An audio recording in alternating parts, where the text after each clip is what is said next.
नमस्कार, a very warm welcome. बहुत स्वागत है आप सभी का। मैं हूं आपके साथ भावना शर्मा। मंथली सीरीज चल रही है and we are talking about कर्क राशि यानी कि कैंसेरियंस के लिए बारे में हम इस वीडियो में बात करने वाले हैं। कैंसेरियंस के लिए पूरा महीना कैसा रहेगा, मई के पूरे महीने में आपके लिए personal life, professional life, health, career, हर एक एस्पेक्ट से हम बात करने वाले हैं। And just remember this that in videos के अंदर मंथली प्रेडिक्शन की जो वीडियोस होती हैं उसमें हम ट्रांजिट्स को इन्वॉल्व करते हैं। सो यू शुड एक्सपेक्ट कि हम जितने भी महीने में ट्रांजिट्स होते हैं उसके बेसिस पर ये वीडियो बनाया जाता है।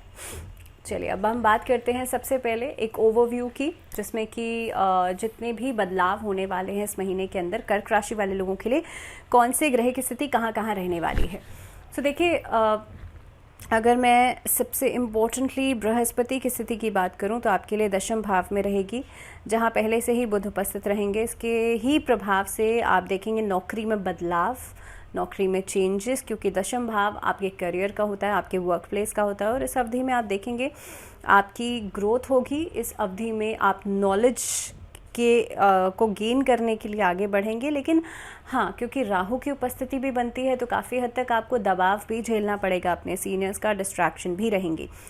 इसके अलावा अगर मैं बात करूँ इस अवधि में काफ़ी हद तक घूमने फिरने के लिए आप या टूरिज़्म सेक्टर में जो लोग काम करते हैं उनके लिए समय अच्छा रहेगा। लेकिन हाँ, बहुत ज़्यादा अगर आप इंक्लाइंड होकर के इस चीज़ को करते हैं तो कहीं ना कहीं पे आपको लगभग 15 मई के बाद सिचुएशंस बहुत पॉजिटिव नज़र आएंगी। इसके अलावा अगर मैं चौथे घर में केतु की उपस्थिति देखूं तो परिवार के बीच में वाद विवाद लेकर के आती है। साथ ही में ये जो टाइमिंग रहेगा साझेदारी के हिसाब से बहुत अच्छा हो सकता है, बिजनेस पार्टनरशिप्स के लिहाज से बहुत अच्छा हो सकता है। इसके साथ साथ ही अगर मैं शनि की पोजीशन देख रही हूँ तो शनि जो है वो आपके लिए 8वें भाव के स्वामी होकर के 7th हाउस में रहेंगे, जो कि मैरिज इश्यूज़ को इस अवधि में बढ़ा सकते हैं। क्योंकि ये जो टाइमिंग रहेगा लगभग 18 मई के बाद आपके लिए सिचुएशंस पॉजिटिव होती हुई नज़र आती हैं। तो इससे पहले अगर मैं पर्सनल लाइफ की बात करूं या प्रोफेशनल लाइफ की बात करूं, दोनों ही फ्रंट पे पार्टनरशिप्स में, मैरिज में आपको थोड़ा सा एफर्ट डालनी पड़ सकती है। चलिए अब हम बात करते हैं हर एक एस्पेक्ट की। और सबसे पहले कार्यक्षेत्र, आपका वर्क प्लेस। तो देखिए, बृहस्पति दशम भाव में, और इसी वजह से आप देखेंगे आपके ऊपर काम का प्रेशर तो रहेगा लेकिन आप एक्सीड भी करेंगे। इस अवधि में आप जो सोचेंगे उसे पूरा करेंगे। थोड़े से टाइम ज़रूर लेंगे, डिलेज ज़रूर होंगे, लेकिन डिलेज के बावजूद आप काम को समय पर पूरा करेंगे। इन बिटवीन काफ़ी सारी प्रॉब्लम्स आती हुई नज़र आती हैं। नौकरी में अगर कोई ब्रेकेज आता है, कोई किसी तरह का कोई हॉल्ट आता है, नौकरी छूट जाती है, तो बहुत कम समय में दूसरी नौकरी लग जाएगी। तो इसके लिए बहुत ज़्यादा परेशान होने की ज़रूरत नहीं है।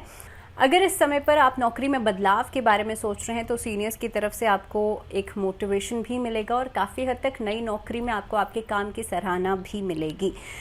इस अवधि में आपके जो प्रतिद्वंदी हैं, आपके जो कॉम्पिटिटर्स हैं, उनसे थोड़ा सा सावधान रहने की ज़रूरत है। वो आपके लिए, आपके अगेंस्ट में किसी तरह की कोई प्लॉटिंग या कोई रणनीति बना सकते हैं। अगर बिजनेस सेक्टर की बात करी जाए तो बिजनेस में नए प्रोजेक्ट्स आपके हाथ में आ सकते हैं, नई डील्स फाइनलाइज कर सकते हैं। जो लोग इंपोर्ट एक्सपोर्ट का काम करते हैं उनके लिए समय अच्छा है। टूरिज्म सेक्टर से जुड़े हुए लोगों के लिए अच्छा है। जो लोग अपने खुद के हार्डवेयर प्रोडक्ट्स का कुछ इंपोर्ट एक्सपोर्ट करते हैं उनके लिए भी समय अच्छा रहेगा।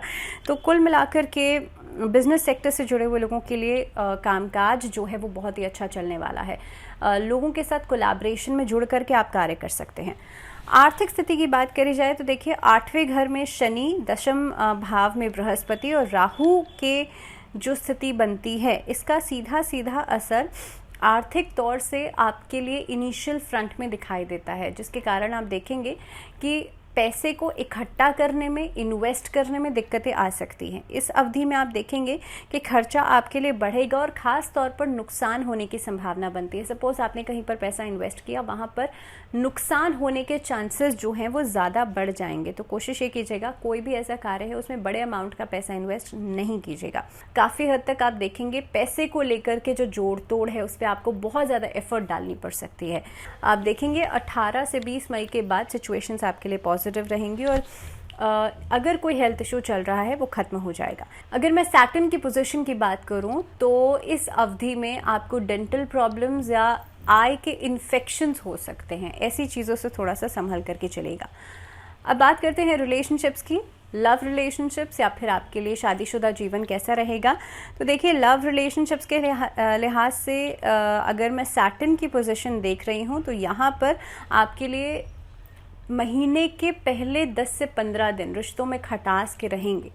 इस अवधि में आप देखेंगे आप आगे बढ़ चढ़कर वाद विवाद में इन्वॉल्वमेंट अपना बढ़ाएंगे, जिसके कारण आपके पार्टनर्स आपसे नाराज़गी दिखा सकते हैं। इसके अलावा अगर मून साइन के हिसाब से देखा जाए तो शुक्र, जो कि एक प्रेम का ग्रह माना जाता है, इनकी उपस्थिति अगर मैं देखूं तो आपकी राशि से अगर मैं मैरिज लाइफ की बात करूं तो जीवन साथी के साथ वो प्रेम संबंधों को एक बैलेंस करने में बहुत ही ज़्यादा इफ़ेक्टिव रहेगी। लेकिन दूसरी ही तरफ अगर आप खुद से अपनी तरफ से आपकी बातचीत, आपकी वाणी में सौम्यता नहीं है तो अगेन वही चीज़ कि आपके पार्टनर्स आपसे शिकायतें करने लग जाएंगे। तो इन चीज़ों को लेकर के थोड़ा सा आपको संभलना पड़ेगा। इस अवधि में शुक्र का गोचर भी होगा और ख़ास तौर पर अपने लव रिलेशनशिप्स को लेकर के बहुत ज़्यादा इमोशनल होते हुए आप नज़र आएंगे। लगभग 20 मई के बाद आपके लिए सिचुएशंस पॉजिटिव होती हैं और इस अवधि में आपको कहीं से प्रपोजल मिल सकता है। शादीशुदा जीवन में एक बैलेंस बनेगा, कंपैटिबिलिटी बनेगी और ख़ास तौर पर अगर आप किसी को विवाह के लिए मनाना चाहते हैं उसके लिहाज से 20 मई के बाद का समय अच्छा रहेगा। अब बात करते हैं पारिवारिक जीवन की। तो पारिवारिक जीवन के लिहाज से शनि की जो पोजीशन बनती है ये आपके लिए प्रॉब्लमेटिक रहेगी और काफ़ी हद तक परिवार में अनचाहे वाद विवाद हो सकते हैं, ऐसी संभावना बनती है। लोगों के बीच में तालमेल बना पाना थोड़ा सा एक चैलेंज हो सकता है इनिशियल फ्रंट पे। केतु की उपस्थिति क्योंकि चौथे घर में बनती है, जिसकी वजह से सुख की कमी आप देखेंगे और काफ़ी हद तक आपकी मदर की हेल्थ को लेकर के भी डिस्टर्बेंस रहेगी। दशम भाव में बृहस्पति होने के कारण हो सकता है कि परिवार के जो बड़े हैं या परिवार में जो बुजुर्ग हैं उनके अंदर अहंकार की भावना, अहंकार का इमोशन आपको दिखाई देगा, जिसकी वजह से इनिशियल फ्रंट में थोड़े बहुत वाद विवाद की सिचुएशन बन सकती है या कुछ ऐसा माहौल जो कि असहज रहेगा। अगर मैं बात करूं एजुकेशन की तो देखिए, शिक्षा के क्षेत्र से जो लोग जुड़े हुए हैं उन लोगों के लिए समय बहुत अच्छा है क्योंकि बृहस्पति दशम भाव में बैठे हुए हैं। तो आप अपनी लर्निंग के ऊपर इस अवधि में कुछ नया सीखने के ऊपर ध्यान ज़रूर देंगे। नई नौकरी लग सकती है। जो लोग ख़ास तौर पे इस तरह के एग्ज़ाम्स दे रहे हैं, कॉम्पिटिटिव एग्ज़ाम्स दे रहे हैं और शिक्षा के ही क्षेत्र में आगे बढ़ना चाहते हैं, उनके लिए समय बहुत अच्छा रहेगा। जो स्टूडेंट्स हैं उनके लिए लगभग 15 मई तक आप देखेंगे कि फोकस आपका बहुत अच्छा बना रहेगा। लेकिन सूर्य धीरे धीरे करके, सूर्य की उपस्थिति अगर मैं देख पा रही हूँ तो उसकी वजह से आप कॉन्फिडेंस को बरकरार रखने में आपको एक चैलेंज आ सकता है। इस अवधि में हो सकता है कि आप सोचेंगे बहुत ज़्यादा, ओवर थिंकिंग बहुत ज़्यादा करेंगे, लेकिन इम्प्लीमेंट करने की जहाँ पर बात आएगी वहाँ पर आपके लिए प्रॉब्लम्स आ सकती हैं। आपको नियमित रूप से सूर्य को अर्घ देना चाहिए, अपने माथे पर लाल चंदन का तिलक लगाना चाहिए। दूसरी बात यह है शिक्षा के क्षेत्र में आपको आगे बढ़ने के लिए मौके मिलेंगे। जो लोग लेक्चरर्स हैं, प्रोफेसर्स हैं कहीं पर, उनके लिए प्रमोशन का योग बनता है। सो कुल मिलाकर के समय अच्छा है।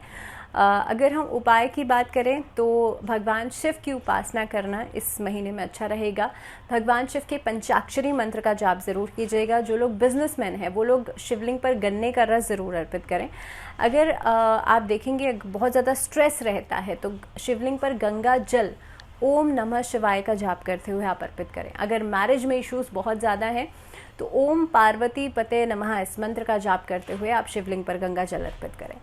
और इसी के साथ इस वीडियो में फ़िलहाल इतना ही। मुझे दीजिए इजाज़त, लेकिन जुड़े रहिए चैनल के साथ। नमस्कार।